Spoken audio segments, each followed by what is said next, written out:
자, 이제 여호수아 6장 1절에서 21절 말씀입니다. 1절 말씀만 보면요. 여리고성은 이스라엘 자손들 때문에 안팎으로 굳게 잠겨 있었고 드나드는 사람이 아무도 없었다. 아멘. 자, 오늘은 이제 성막의 7 나팔에 대해서 함께 나누고자 합니다. 하나님은 이스라엘 백성들을 애굽에서 가나안 땅으로 인도하는 것이 목적이었습니다. 그러나 이스라엘 1세대들은 광야에서 가나안 땅을 정탐하고 돌아왔다가 불평하고 그 땅을 악평하여 모두 광야에서 죽게 됩니다. 지금 가나안 땅에 들어온 자들은 여호수아와 이스라엘 2세대들입니다. 이들이 여리고성을 점령하기 위해 앞에 서 있습니다. 여리고성은 가나안 땅을 들어가는 관문입니다.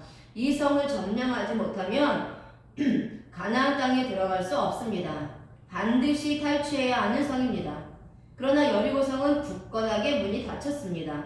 오늘 여호수아 6장 1절의 말씀을 읽었습니다. 굳게 닫혔는데요. 이 굳게 닫혔고가 사가래입니다. 동사 푸할 강조 수동 분사 수동의 여성 단수형을 문법을 사용하는데요. 닫다, 갇히다, 폐쇄하다, 가두어두다 라는 뜻입니다.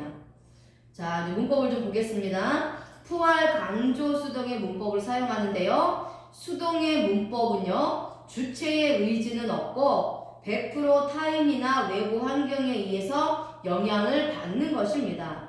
주체 스스로 할 수 있는 것은 아무것도 없습니다.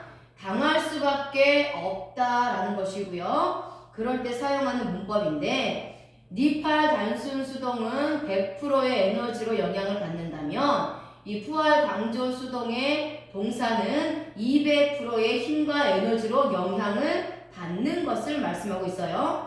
자, 그러면 굳게 닫히는 주체가 무엇이냐? 여리고죠, 여리고. 여리고가 굳게 닫혔는데 PL 강조 수동으로 닫혔다고 합니다. 자, 이것은 여리고성이 주민들에 의해서 닫혔는데 밖에서는 사람들이 절대 문을 열 수 없을 정도로 굳게 문이 닫혀진 것을 말합니다.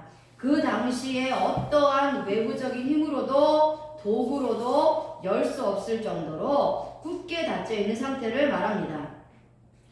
자, 여리고성은 둘레가 0.6km의 이중격으로 되어 있는 난공불락의 성입니다. 여리고 주민들은 이스라엘 백성들이 섬기는 하나님께서 홍해의 기적과 광야에서 행하신 놀라운 일들을 듣고 두려웠던 것입니다. 그래서 문을 안에서 완전하게 닫아 이스라엘 군대가 들어오지 못하도록 했습니다. 이런 난공불락의 성을 넘어가기란 쉬운 일이 아닙니다.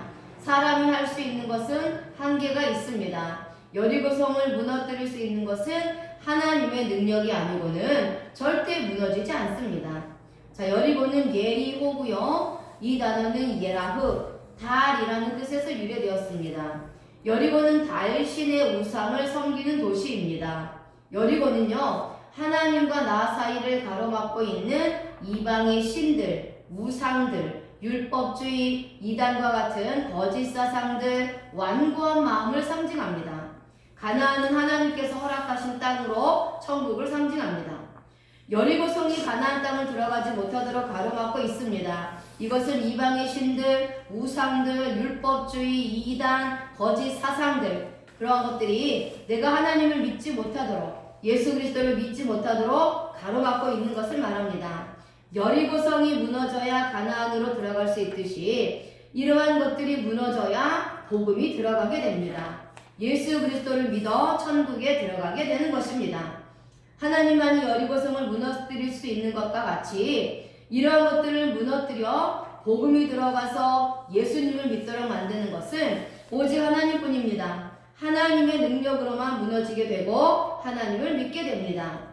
또한 여리고성과 같이 마음의 문을 닫아 걸고 절대 하나님을 믿지 않고 배척하는 사람들이 있습니다. 이 사람들의 마음을 열게 하는 것은 사람의 힘으로는 절대 불가능합니다.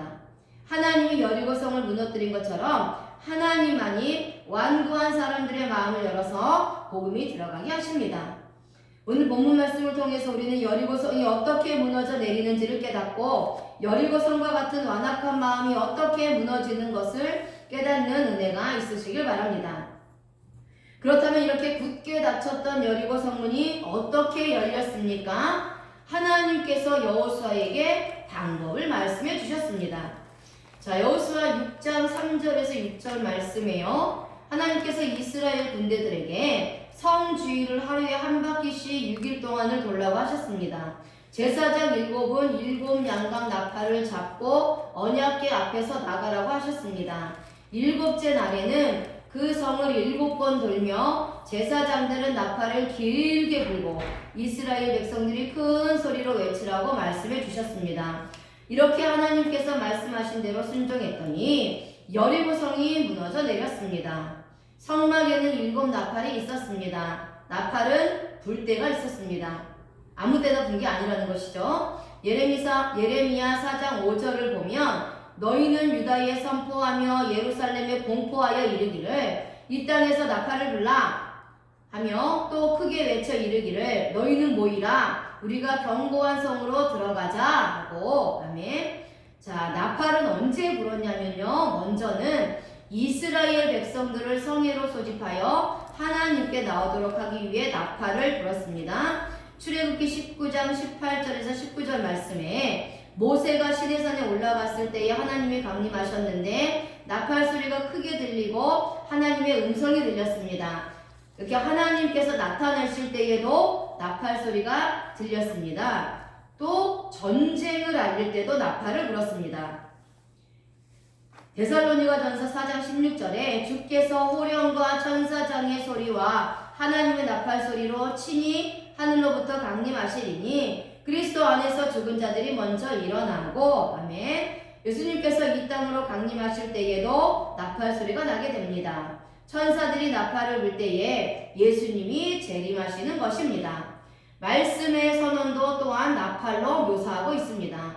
이사야서 58장 1절에 크게 외치라 목소리를 아끼지 말라 내 목소리를 나팔같이 높여 내 백성에게 그들의 허물을 야곱의 집에 그들의 죄를 알리라 라고 말씀하셨습니다. 하나님께서는 내 목소리를 나팔같이 높여 하나님의 백성에게 죄를 선포하라고 말씀하고 있습니다. 이렇게 나팔은 하나님의 임재를 나타내고 주님의 강림을 말하며 말씀의 선포를 의미하고 있습니다. 여호수아 6장 4절에 6일 동안 이스라엘 백성들이 여리고 성을 하루에 한 바퀴씩 도는 동안 제사장 7은 7 양각 나팔을 잡고 언약궤 앞에 나갑니다. 그리고 7째 날에는 여리고 성을 7번 돌고 제사장들은 나팔을 불라고 했습니다. 제사장 7에게 7 양각 나팔을 불게 하신 것은 무엇을 의미하고 있습니까? 자, 양각은 요벨입니다. 양각 나팔, 희년이라는 뜻입니다. 이 단어는 야발, 인도하다, 이끌다, 끌려가다 라는 뜻에서 유래되었습니다. 양각 나팔을 불었다는 것은 이스라엘 백성들의 길을 인도하는 것이며 삶 자체가 하나님의 의도에 따라 끌려가는 것입니다. 이스라엘 백성들은 자신의 힘으로 살아가는 것이 안 됩니다. 하나님의 뜻에 따라 살아갔던 자들입니다. 자, 그리고 나팔은요, 쇼파르인데요. 이것은 순양의 뿔입니다. 이 단어는 샤파르, 아름답다, 기쁘다, 즐겁다 라는 뜻에서 유래되었습니다. 양각은 수양의 뿔입니다. 양각 나팔을 희년의 제사장들이 불었습니다. 희년에는 모든 종들을 도와주어 자유의 몸이 되게 하였습니다. 빼앗겼던 기업을 되찾는 날입니다. 1년 동안은 밭을 쉬게 하기 위해 농사를 짓지 않았습니다. 안식의 해입니다. 새로운 시작을 알리는 날입니다. 안식년을 7번째 지난 다음 해에 불었습니다. 희년의 제사장들이 양각 나팔을 불 때에 많은 사람들이 하나님의 은혜로 기쁘고 즐거워하는데 노예에서 해방되고 잃었던 땅을 되찾게 되며 파종하지 않아도 하나님께서 주시는 양식으로 먹을 수 있는 기쁘고 즐거운 날이 되기 때문입니다. 이 양각 나팔은 복음의 나팔을 상징하며 희년은 해방의 해, 자유의 해, 기쁨의 해이며 복음을 말합니다. 복음의 제사장들이 목사님들이 복음의 나팔을 불 때에 구원의 역사, 해방의 역사, 기쁨의 역사가 나타나는 것입니다.